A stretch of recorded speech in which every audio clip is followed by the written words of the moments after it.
अस्सलाम वालेकुम स्टूडेंट्स। मैं हूं काशिम महमूद और आप देख रहे हैं मेरा यूट्यूब चैनल तालीम 24। आज के लेक्चर के अंदर हम बात करने वाले हैं लैंग्वेज प्रोसेसिंग सिस्टम के बारे में कंपाइलर डिज़ाइन के अंदर।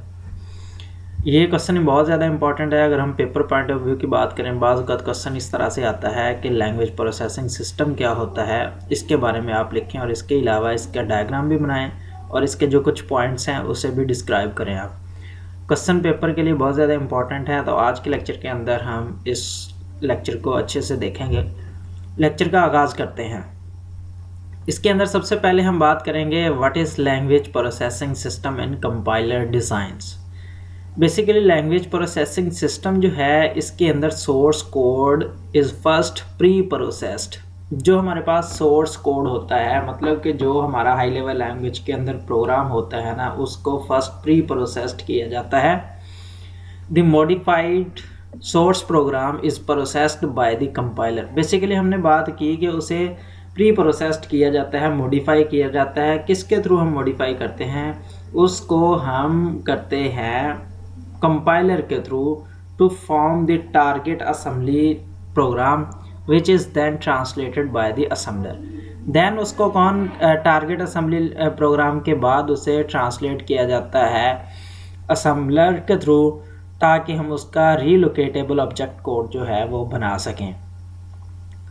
That are processed by linker and loader to create the target program. उसके बाद हम क्या करते हैं? उसको प्रोसेस्ड करते हैं। किसके थ्रू प्रोसेस्ड करते हैं? लिंकर के थ्रू और लोडर के थ्रू, ताकि हम उससे मज़ीद टारगेट प्रोग्राम जो है अपना बना सकें।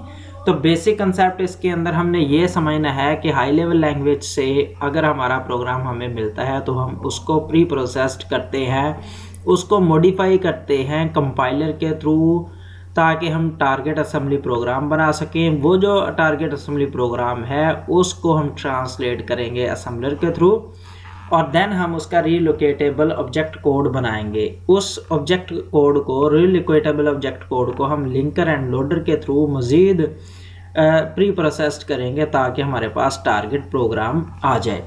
इससे आगे अगर हम चलें, ये जो है बेस करता है input the translator text and the output is produce.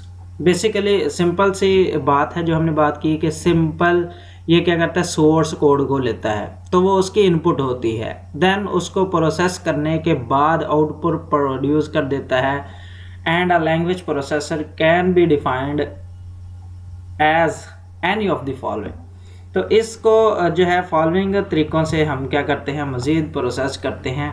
इसको मज़ीद हम देख लेते हैं। सबसे पहले इस क्वेश्चन को अच्छे तरीके से 100% आपको समझ आ जाएगी। थोड़ा सा हम इसके ऊपर अगर नज़र दौड़ा लें, थोड़ा सा समझ लें से स्टेप्स हैं लैंग्वेज प्रोसेसिंग सिस्टम के। अगर फॉलोइंग स्टेप्स हमें समझ आ जाते हैं तो फर्दर क्वेश्चन हमें बड़ी आसानी से समझ आ जाएगा। पहले इसको देखेंगे।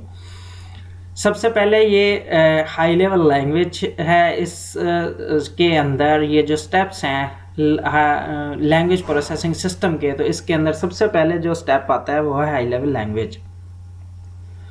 प्री प्रोसेसर आ जाता है। उसके बाद प्री प्रोसेसर के बाद हमारे पास जो प्योर हाई लेवल लैंग्वेज आती है। ये कैसे आती है? जब हम इसे पढ़ेंगे अभी तो आपको मज़ीद समझ आ जाएगी।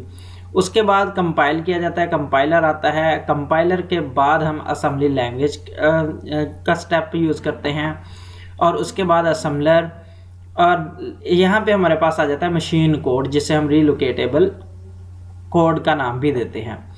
और ये जो मशीन कोड होता है, रीलोकेटेबल कोड होता है, उसको मज़ीद हम प्री प्रोसेसर करते हैं लोडर के थ्रू और लिंकर के थ्रू। लिंकर और लोडर के बाद हमारे पास प्री प्रोसेसिंग के बाद जो फाइनली हमारे पास चीज़ आती है, ऑब्जेक्ट होता है, वो होता है टारगेट मशीन कोड।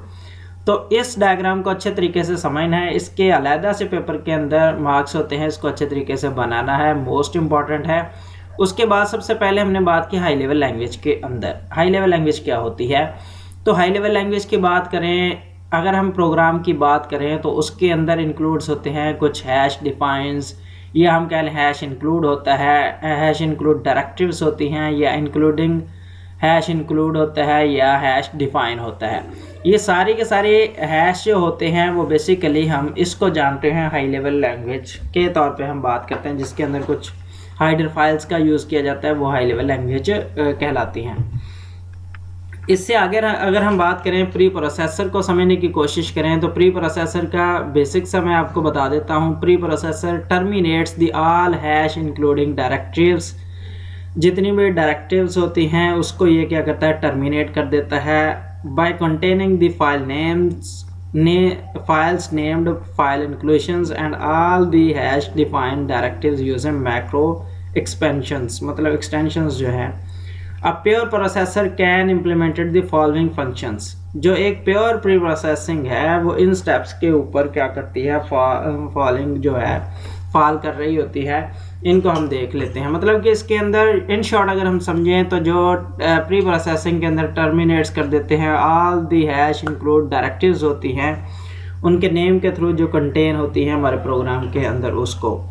उसके बाद कौन कौन से स्टेप्स हैं जी जो प्री प्रोसेसर के अंदर शामिल होते हैं। सबसे पहले अगर हम बात करें छोटे छोटे से स्टेप इसके अंदर परफॉर्म होते हैं, मैक्रो प्रोसेसिंग होती है।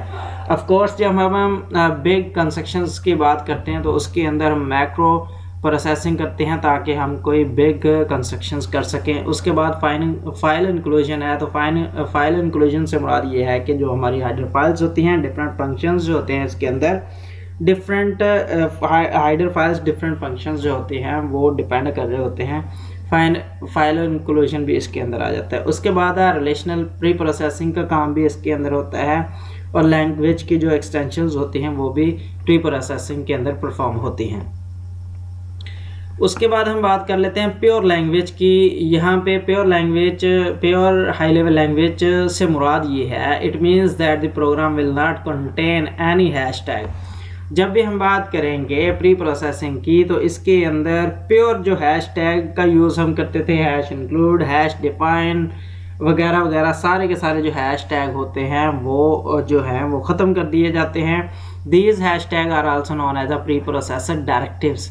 ये जो हैश टैग्स होते हैं इसे हम प्री प्रोसेसर डायरेक्टिव के नाम से भी जानते हैं। तो after removing of hash tags तो जो हमारे पास लैंग्वेज आती है वो प्योर हाई लेवल लैंग्वेज होती है। उसके बाद हम असम्बलर की बात कर लेते हैं। असम्बलर बेसिकली असम्बलर क्या होता है, एक प्रोग्राम होता है जो टेक करता है इनपुट को। इनपुट क्या लेता है, ये असम्बली लैंग्वेज के जो प्रोग्राम होते हैं, और देन उसको चेंज कर देता है मशीन लैंग्वेज कोड के अंदर। सिमिलर इसी तरह से यहाँ पे बहुत सारे स्टूडेंट्स जो हैं कंफ्यूज हो जाते हैं, कन्फ्यूजन का शिकार होते हैं असम्बलर और असम्बली लैंग्वेज के अंदर। सबसे पहले असम्बलर को समझने से पहले हमें असम्बली लैंग्वेज को समझना होगा। असम्बली लैंग्वेज बेसिकली क्या है, इंटरमीडिएट स्टेट है जो कि सीक्वेंस ऑफ मशीन इंस्ट्रक्शंस होती हैं। इसके अंदर बहुत सारे स्टूडेंट्स जो हैं वो कंफ्यूज होते हैं कि ये 0-1 की फॉर्म के अंदर होती है। ऐसा बिल्कुल भी नहीं है, यहाँ पे 0-1 की फॉर्म के अंदर नहीं होती, बल्कि कुछ सिंबल्स जो हैं वो यूज़ होते हैं।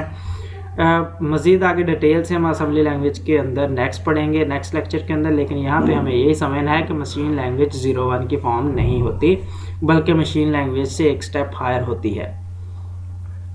उसके बाद रीलोकेटेबल, अगर हम मशीन कोड की बात करें तो रीलोकेटेबल मशीन कोड जो है ये वाला जो स्टेप है असम्बली लैंग्वेज के बाद आता है। जब असम्बली लैंग्वेज परफॉर्म हो जाती है तो उसके बाद हमारे पास रीलोकेटेबल मशीन कोड होता है। बेसिकली ये होता क्या है, इससे मुराद ये है कि it means that you can load that machine code at any point. हम मशीन कोड को किसी भी पॉइंट के अंदर कंप्यूटर के अंदर लोड कर सकते हैं और उसे रन कर सकते हैं। इसके अलावा जो एड्रेस होता है inside the code will be so that it will maintain, उसे भी हम मेंटेन कर सकते हैं। जो एड्रेस होता है कोड के अंदर उसे हम मेंटेन कर सकते हैं, कोड की मूवमेंट को भी जो है वो मेंटेन कर सकते हैं। अगर हम इसके बाद बात करें लोडर और लिंकर की, रीलोकेटेबल मशीन कोड के बाद जो नेक्स्ट प्री प्रोसेसिंग के अंदर फंक्शन परफॉर्म होना होता है या प्रोसेसिंग होनी होती है वो होती है लोडर और लिंकर की। This is a code that takes as a input a relocatable. इसके अंदर बेसिकली यहाँ पे ये वाला जो स्टेप है इसके अंदर इनपुट ली जाती है रीलोकेटेबल प्रोग्राम को और कंपाइल किया जाता है लाइब्रेरी के फंक्शंस को, रीलोकेटेबल ऑब्जेक्ट रिकॉर्ड्स को, और क्रिएट किया जाता है सिमिलर एब्सोल्यूट मशीन प्रोग्राम, इससे किया जाता है। The loading includes taking the relocatable machine programs, changing the relocatable address, इसके अंदर रीलोकेटेबल एड्रेस को भी चेंज किया जाता है, और लोकेटिंग द मॉडिफाइड इंस्ट्रक्शंस, और लोकेट की जाती है मॉडिफाइड जो इंस्ट्रक्शंस होती हैं, और इंफॉर्मेशन होती है मेमोरी के अंदर किसी भी सूटेबल एरियाज़ के अंदर उसे क्या किया जाता है, लोड कर लिया जाता है। इसके बाद उम्मीद करता हूँ कि ये वाला जो लेक्चर लैंग्वेज प्रोसेसिंग वाला क्वेश्चन है आपका 100% क्लियर हो गया होगा। मेरी आपसे रिक्वेस्ट है कि अगर फिर भी किसी किस्म का कोई क्वेश्चन हो तो आप कमेंट सेक्शन के अंदर ज़रूर पूछ सकते हैं। Thanks for watching. अल्लाह हाफिज़।